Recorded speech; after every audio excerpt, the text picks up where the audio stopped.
All right, what's going on, guys? End of the workday here at Rexius Nutrition, my 9 to 5 job, or 9:30 to 4, however we want to put it. Getting ready to do a push session today. Last week was a deload, much needed deload, just mentally needed to recharge, physically needed to recharge. Did well. Elbows not feeling as banged up. I feel recovered. I feel really well to push for another 4 to 8 weeks. A lot of you know I'm about to go through a very big life change, so time will be a little bit more limited, and I won't be able to hit the gym around about the normal 5 to 6 days. So we're going to cut it down to 4 very slowly. So up until the time that life change happens, we're really going to push hard. And today is a push session. So on the menu, we got decline hammer presses or decline press, or even machine presses, depending upon what's available in the gym.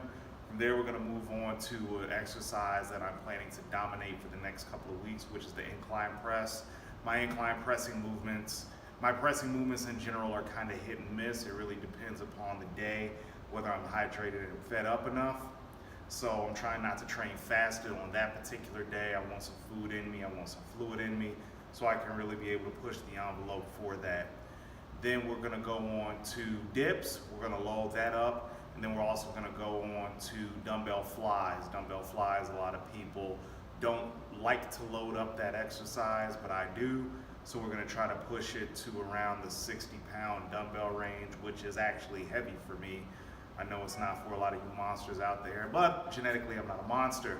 From there, we're gonna go on to shoulders with a tricep, just to force some blood in, enhance some recovery.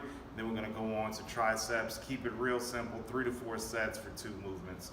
Goal of this session is to obviously thicken up here, get some more blood into the shoulder to round out my delts, and obviously to put more mass onto the triceps. So I'm definitely looking forward to making some improvements within the next few weeks, and we're gonna go on from there. All right, stay tuned. Kicking things off here with the hammer decline press. Like I said in the blog post that I put up yesterday, we're going to start off with decline. So what I'm really trying to do here is, one, obviously I selected this exercise to improve my lower pec region, which can be filled out a little bit more. 2 is that I still try to follow some of the John Meadows programming suggestions that he gives. So usually if you've seen any of my previous videos when I was following his style of programming, I would do a machine press first for my first chest exercise. So I'm still trying to stay within that framework of a pre-pump, then a heavy loading exercise, maybe another heavy loading exercise, and then what he likes to call a super max pump, which is basically putting a lot of blood and muscle, and then go on to a stretch movement, stretch everything out, get it nice and elongated.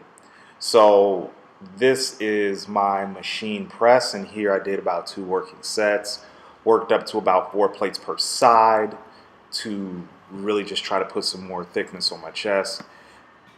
It's one of those body parts that I can definitely improve, and I definitely want to put in some more muscle around my lower pec region due to the fact that it just doesn't have that fullness that I feel that it should have. So that's why I went ahead and selected this exercise. Why didn't I select the barbell version? Just for the simple fact, the only type of pressing movement involving a barbell that feels pretty decent for me right now is the incline press, which ironically is the next exercise after this. So that's why I selected the hammer decline. It doesn't put my arm in a vulnerable position. It doesn't make my bicep hurt or anything like that. So, and I was able to go fairly heavy on it, like you see right here, 4 plates, and I was pretty strong on it. I credit it to all those hammer strength vertical bench, or what's it called, the isolateral bench press. So I was able to get pretty strong on that, so that translates to here. I was able to get 4 plates for, I think it was about 9.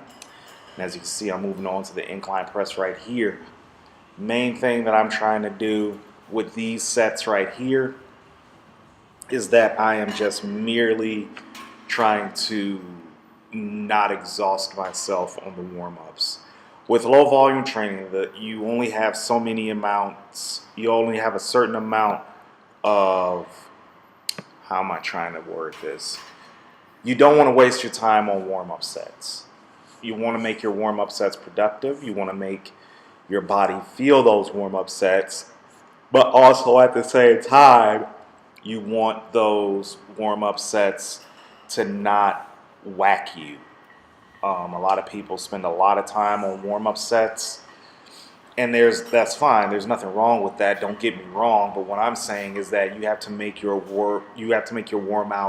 warm-up sets as productive as your work sets. You want your body primed and ready to go, not exhausted and tired by the time you get to your heavy weight, which you'll see right here. I'm handling 315 on the incline, and I was able to get it partly in that I wasn't really blowing my wad on the warm-up sets.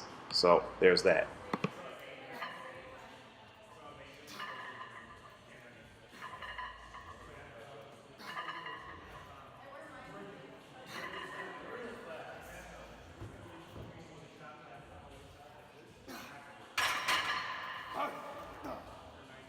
Continuing on with the workout, we got some weighted dips here, nothing fancy. Attached 70 pounds to my waist via a belt and just went for broke. And again, followed after this is 2 sets of machine flies. And that was followed by a tricep for shoulders and a couple of exercises for triceps. I didn't record those because they really weren't anything of note. Those will be recorded next time and shown to you. So thanks for watching. Just a little quick one here. Low volume training is going really well. I find myself recovering better, getting stronger. Now the thing is just being able to progress and being able to make sure that all the pressure is going on the muscle like it needs to be. So it's going to take me a while for some legs. But every other body part, I pretty much got locked in. So what we're going to do now is that we're going to turn it over and call it a day. Thanks for watching, guys. If you got any questions, please click the subscribe button. Leave a comment. Let me know how you're liking this content. Anything that you'd like to see different or improved, please let me know. I am not subject to be angry over criticism. So that's it. Y'all have a wonderful day now. Thanks.